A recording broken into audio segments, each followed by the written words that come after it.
Tuition পড়তে গিয়ে নিখোঁজ নাবালিকা, তারপর কেটে গিয়েছে প্রায় 20 দিন, কিন্তু নাবালিকা মেয়ের কোনো খোঁজ না মেলায় দুশ্চিন্তায় দিন কাটাচ্ছেন বাবা মা সহ পরিবারের লোকজন। থানায় লিখিত অভিযোগ জানানো হলেও সন্ধান মেলেনি। দক্ষিণ দিনাজপুর জেলার হরিরামপুর থানার গোকর্ণ গ্রাম পঞ্চায়েতের খারুয়া গ্রামের ঘটনা।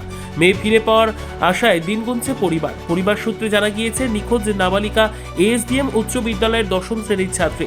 গত 16ই নভেম্বর বাড়ি থেকে টিউশন পড়তে গিয়েছিলেন ওই ছাত্রী, কিন্তু তারপর আর বাড়ি ফেরেনি। বিকেল গড়িয়ে সন্ধে নেমে আসলেও নাবালিকা বাড়ি না ফেরায় পরিবারের লোকজন খোঁজা শুরু করেন, কিন্তু কোথাও খুঁজে না পেয়ে অবশেষে পরিবারের লোকজন হরিরামপুর থানার দ্বারস্থ হন পরিবারের লোকজনেরা। তারপর কেটে গেছে প্রায় 20 দিন, তবুও খোঁজ মেলেনি নিখোঁজ নাবালিকার। মেয়ে ফিরে পাওয়ার আশায় দিন গুনছেন পরিবারের সকলে। আর বাড়ি থেকে গেছে সকাল 8টার সময়, তারপরে আর আসেনি। কোথায় গেছিল? টিউশনে। এই যে এখানে গিয়া টিউশন কোথায়? টিউশন হরিরামপুরে, এসডিএম স্কুলের পাশেই খানিক ছাড়া। আপনারা কখন জানতে পারলেন? 2টোর দিকে ওর বান্ধবীরা বলছে যে ও কোনখানে চলে গেছে। কোন স্কুলে পড়তো আপনারা? এসডিএম স্কুলে, কোন ক্লাসে? 10-এ।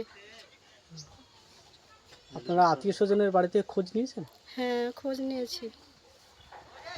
সবাই বলেছে যে আমরা তো দেখিনি। আত্মীয় স্বজনও তো হাই হাই করছে যে কোথায় গেল কোথায় গেল, সবাই খোঁজাখুঁজি করছে, সবাই খোঁজার চেষ্টা করছে।